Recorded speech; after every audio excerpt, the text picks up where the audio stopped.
I just finished a round of meetings with bankers from a controversial banking hub.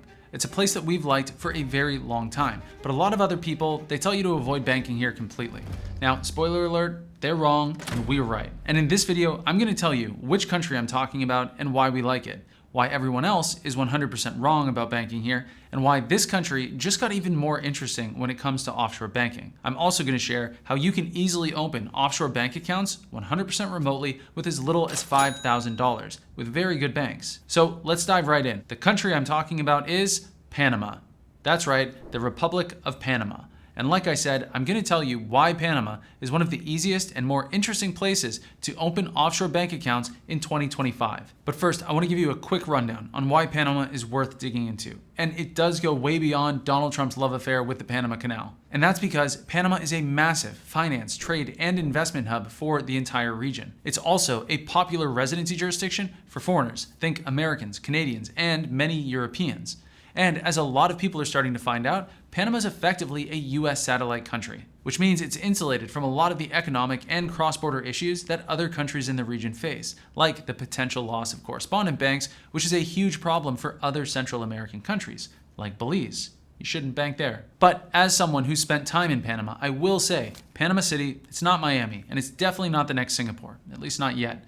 But it is as close as you will get to a major international metropolis in Central America. And that's one of the reasons that I wanted to share this update, outlining how offshore banking in Panama got even better in 2025, and dispelling a few myths and controversies that other people share. Now, before I go any further, I do have a serious question for you. Do you like this kind of country update video, where I share information from my private conversations with bankers in different countries and highlight new opportunities?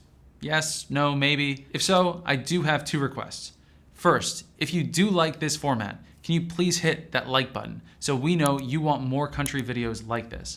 And second, if you have any other countries that you want me to cover, please drop the name of the country in a comment below, and our team will start prioritizing our next videos based on which countries get the most comments in this one. And now, as promised, I want to address a few controversial points that other people raise, citing them as reasons that you should avoid banking in Panama. First, we hear people say you should avoid banking here because Panama is a tax haven. Well, first of all, we're not socialists. So if a country with limited resources wants to compete for foreign investment with favorable tax regimes, have at it. But more importantly, Panama isn't a tax haven. Sure, it's a territorial tax jurisdiction, which means residents don't pay tax on foreign sources of income.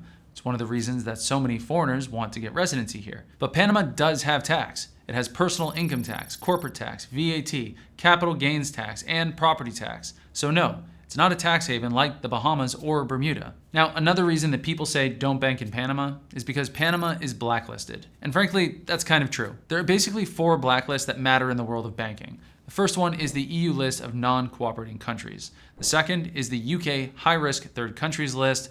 The third one is the FATF list, or the Financial Action Task Force list. And the fourth one is the OFAC sanctions list from the US Treasury Department. Now, you can go and look for yourself, and you'll find that Panama is only on one of these lists, which is the EU list of non-cooperating countries for tax purposes. And I will say, if you plan on sending or receiving transfers to or from Panama via a European Union bank account, you can sometimes have some delays. But if you're sending and receiving money from the UK, the US, or any other part of the world, then Panama is in fact a non-issue. In fact, it's even a non-issue for most European banks, as long as you're not sending insanely large wires or involving any high-risk activities or high-risk parties that you're sending or receiving money to or from. Okay, now the next big reason that people say you should avoid Panama is because Panama banks aren't safe. And guess what? If you open with the wrong bank in Panama, then yes, it's not going to be safe. Which is why it's so important to open with the right bank in Panama. And that's true for opening bank accounts in any other country that you're considering. And the right bank means a bank that is fiscally responsible, has strong liquidity, is solvent, publishes their financials on time, uses a reputable auditor. And ideally, we like to focus on banks that avoid consumer lending, so they have limited exposure to the domestic real estate market and just the overall local economy. And basically, we look for banks that protect our clients to the greatest extent possible. Which brings me to the final point that people share when they tell you not to bank in Panama. But just as a quick reminder, after this point, I am going to share why Panama just got even more interesting. And then I'm going to tell you how you can start opening accounts here remotely. Which is ironic because this particular point that other people share as a reason you shouldn't bank here is that you can't open Panama bank accounts remotely anymore. And that is categorically false. We help clients open bank accounts in Panama 100% remotely for themselves, whether they're a foreign non-resident or if they actually live in Panama, as well as for foreign operating companies, offshore investment companies, foreign trusts, foundations, or other asset protection vehicles, and of course for Panamanian structures like Panama foundations or even Panama offshore companies. The point is, all of these different profiles, they can open Panama bank accounts 100% remotely without ever setting foot in the country. And I'm going to tell you how to start opening accounts remotely today for all of these different profiles. But first, I am going to share why Panama is in the strongest position that it's been for almost a decade in terms of offshore banking.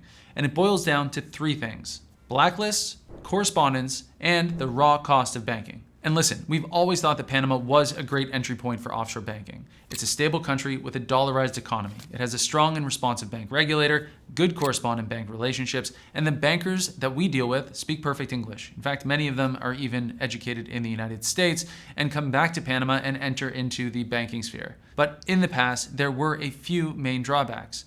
First, Panama has been bouncing on and off various blacklists for the last decade, basically since the Panama Papers in 2016.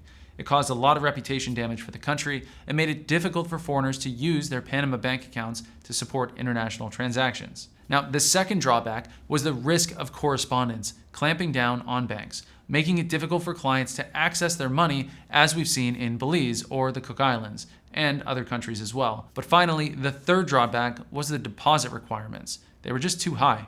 And basically, Panamanian banks were trying to compete with banks in Singapore, the Channel Islands, the UAE, and even in Switzerland in certain instances. They were trying to squeeze anywhere from $250,000 to $500,000 in deposits out of prospective clients. But in our opinion, that doesn't really make sense. Unless you have a very specific reason for parking that kind of cash in Panama, there's better banking options available elsewhere. Fortunately, these drawbacks have been resolved, and they're the reason that Panama has become such an interesting option for folks looking to get started in offshore banking. And that's because Panama has been removed from regulatory blacklists, at least the ones that matter. Correspondents are pleased with the progress that Panama banks have made since the Panama paper fallout, and the importance of the canal means that correspondent banks won't suddenly pull out of the country like they do elsewhere. And finally, deposit requirements have changed. Now, what we're seeing is that banks in Panama, they're more responsive to the market and properly positioning themselves against global competition. And the kind of deposits that we're now seeing range from $5,000 to $50,000 US dollars. And that gets you an account with some of the best banks available in the country. Now, if you're like us, you're discerning, skeptical, you might be wondering, why did Panama banks decide to reduce their deposits and even reduce some of their fees? Are they doing okay? Are they just scrambling to try and bring in more money? Well, that was the question that we asked. And the answer that we received is that a few of the banks have reviewed the market, taken a closer look at regional and international competition, and reassessed their place in the offshore space. And then, because of their findings, readjusted their offering and deposits down to make themselves more accessible to prospective customers. Now, this is unique, and we definitely don't hear of banks usually reducing their deposit requirements. In fact, I just spoke with a UK bank and a Jersey bank yesterday, and they both increased their deposits after doing their own market study. They now require around $100,000 and $150,000 respectively to open accounts. And I will be publishing an update video on these opportunities next week. So if you're interested in UK remote account opening as a foreign non-resident, make sure you subscribe and hit the notification bell so you get alerted when that video goes live. But back to Panama. Now, as promised, I am going to share the process to start opening Panama bank accounts 100% remotely as a foreign non-resident.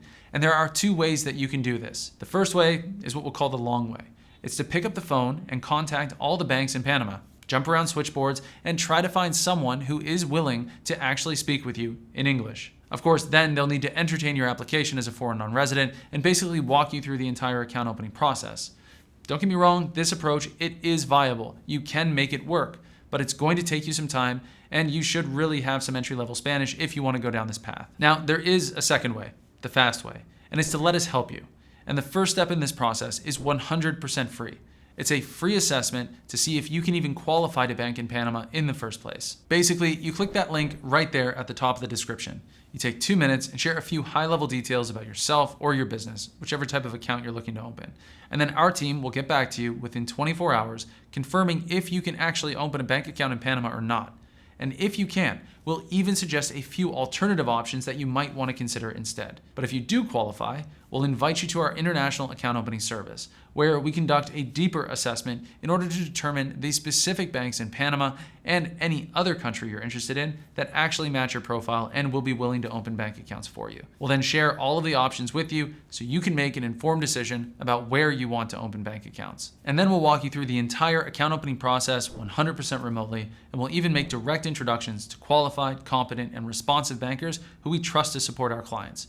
That's it. And like I said, step 1, to see if you even qualify to bank in Panama, it's 100% free and only takes 2 minutes. So if you're interested in opening an account, click the link at the top of the description and let's see if you can qualify to bank in Panama or not. And then when you're done filling out the form and waiting for us to get back to you with our review, come back here and watch this video where I share 5 more easy to open offshore banking hubs with deposits that start as low as